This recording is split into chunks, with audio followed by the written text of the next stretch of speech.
In today's podcast, I'm going to give you some tips on how to write those elusive blog posts that you've been putting off. Welcome to the Intentional Success Podcast, where we unpack the top strategies, explore business trends, and drill down into best practices to help your live events production business grow and scale on purpose. I'm your host, Tom Stimson. Well, we've all been there, haven't we? We know we need to write something. We know we need to do some marketing. We need to add blog posts and articles, case studies to our websites because, well, the marketing plan told us we should do that. And the marketing people assured us that it would be no problem for you to write some things. You just need to get the content out there. But the fact of the matter is, well, it does matter what you put out there. And you've looked at other people's blog posts or what they call blog posts and go, man, this is a technical article. My clients don't need to read that. Well, good for you for recognizing that, because that's not what you need to write. What do you need to write? Oh, I'm not creative. I didn't do good at this in high school or college. You know, we have a person on our team that's really good at writing, but they don't know what to say. Yeah, we all have this challenge, but let me make it simple for you. As somebody who's had to learn how to write blog posts and has cranked out, I don't know, untold hundreds of them, thousands over the years, there's some very simple formulas. And if you're just getting started, if you need to get some regular content out, here's some quick tips to help you. 1, know what you're going to say. 2, structure it in a way that's repeatable. And 3, make sure it actually has the desired effect of getting people to take the next step, which is hopefully have a conversation with you, right? All we want them to learn is that you're an authority on something that's going to help that person across from you do better. And maybe it's worth their time to chat with you when they're ready. And that's what blog posts do. They create this base of clarity and understanding and credibility. If you're really good at it, you start to develop authority. But let's just go for useful information, right? And if somebody comes to your website or your Facebook page or your LinkedIn profile, and they find this lovely article with a title that compels me to go ahead and click on it, right? Because titles do matter. I want to read something that's succinct, to the point, and makes me feel like I am better equipped to get through the day in my job or my role. Now, that does sound like a pretty big lift, but let me break it down for you and make the formula work. The first tip I give everybody is write to one person. People accuse me all the time of having microphones in their boardrooms and their conference rooms, and I'm listening to the things that management is talking about. And the fact of the matter is, you are talking about these things. And yes, I do have microphones planted all over the country. But the fact of the matter is any of my peer group members will tell you, most of the companies in my audience have the same problems. They may not be identical, but they are very much the same. And so, of course, they talk about them. On any given day, I'm going to do a blog post or a podcast on a problem that you have. Matter of fact, the other day, you were sitting around talking about, how are we going to get these articles posted? Great. Here I am listening to you. We're going to tell you how to do it. So write to one person. Don't write to a group of people. Don't picture, if your target audience is event planners, corporate event planners, don't write to every corporate event planner you've ever met. Pick one. Pick one you like because it's easier, right? If you're going to write to one you don't like, you're going to write a pretty snotty article. And sometimes that's what you want to do. But pick somebody you like, somebody that you want to help, somebody that would ask a thoughtful question and answer it for them. Write to that one person.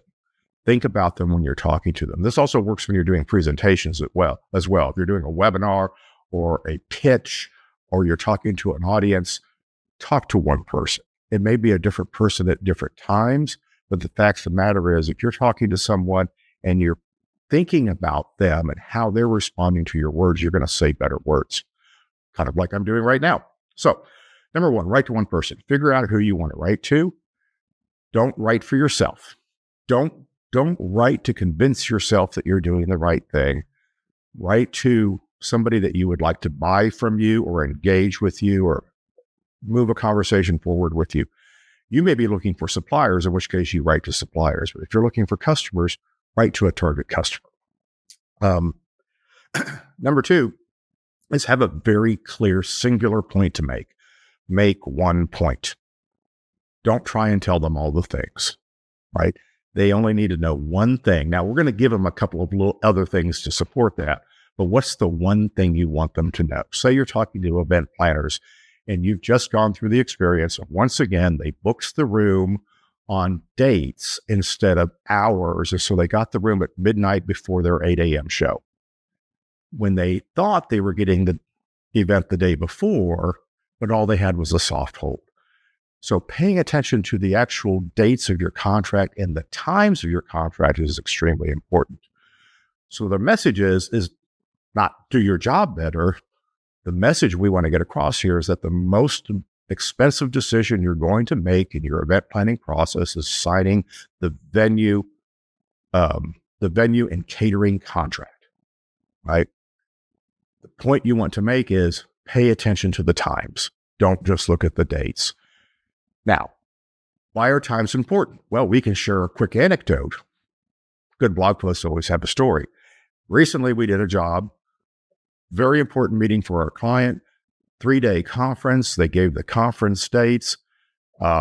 They talked about getting set up the night before, had their attendees arriving the night before. They even had a reception somewhere in the hotel, but they forgot to put the extra day to set up for the ballroom where the event was taking place. So they had planned on scenery and moving lights and executive rehearsals and all these other things that wasn't in the contract. And so the hotel, they do what they do. They sold the room out from under them. And actually the hotel didn't, because the client never actually had the room, did they? Right? And there was a banquet that went in that night. It was supposed to be over at 9, but they hired a band and it was 11 o'clock and they were still playing. We couldn't get the audience out of the room. As former AV tech who stood around waiting for a room to clear, it's hard to get drunk people out of a hotel ballroom. So there's the problem, right? Now you as the event planner are very nervous. You're very concerned. You didn't, now your crew's going to be up all night and maybe they're not going to be their best in the morning. All of this was avoidable. So there's the story. Now, the most important thing is what to look for in a contract. So before you sit down with the hotel, what are the 3 things that you should have prepared before you tell the hotel what your needs are? We're doing this and that. We need 24 hours to set up. Ask for 24 hours. You may not get it. Okay. They may charge you more money, but that will be money saved compared to the overtime of having a crew set up all night, or the risk of having a crew unexpectedly set up all night and now they're kind of crunchy the rest of the show day. So give them the 3 things they need to look for. Be specific about the times that are acceptable for them to have access to their space. Be specific about what they're going to do with the space during these times, when there are attendees in the space, when there are clients in the space, which is them, the guest, right?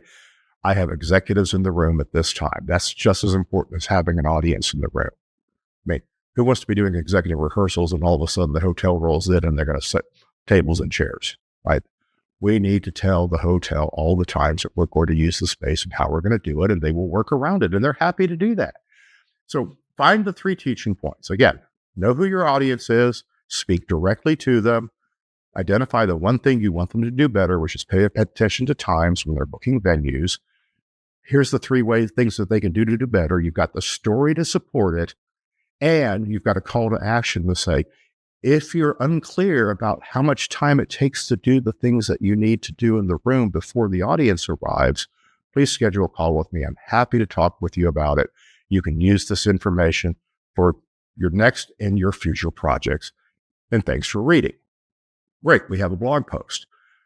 You could brainstorm 10 of those, because how many times have you been annoyed or angered by things that your clients have done or not done, bringing you in too late to the process, not setting up their venue contracts correctly, creating unclear expectations, underutilizing your resources and your talents to make their event better. Don't beat them over the head with it. Just make one point. Hey, You want to know one thing that's going to make your meeting go a lot better? Here's a suggestion. You tell them what the thing is. You give them a little story about when it didn't go well. You tell them what the fix is, and you tell them 3 things to ask for the next time they're booking AV for their event. Boom. Great blog post. Share that on LinkedIn. Lots of people are going to like and comment on it. Make sure you share it to the groups that your clients or prospective clients live in, like event planning groups. Figure out how to go viral, but first, you got to write that blog post. So I hope that helps. I got some blog posts to crank out. Thanks for listening, and happy marketing. If you want to find out more about today's episode, go to trstimson.com/podcast, where you'll find the show notes, related links, and tons of other valuable resources. If you haven't already subscribed to the Intentional Success Podcast, please do so, and I'd greatly appreciate if you would rate and review the show. Also, if you think you might be a good fit to work together or want more information about the Stimson Group, I'd love to hear from you. Visit trstimson.com for more information.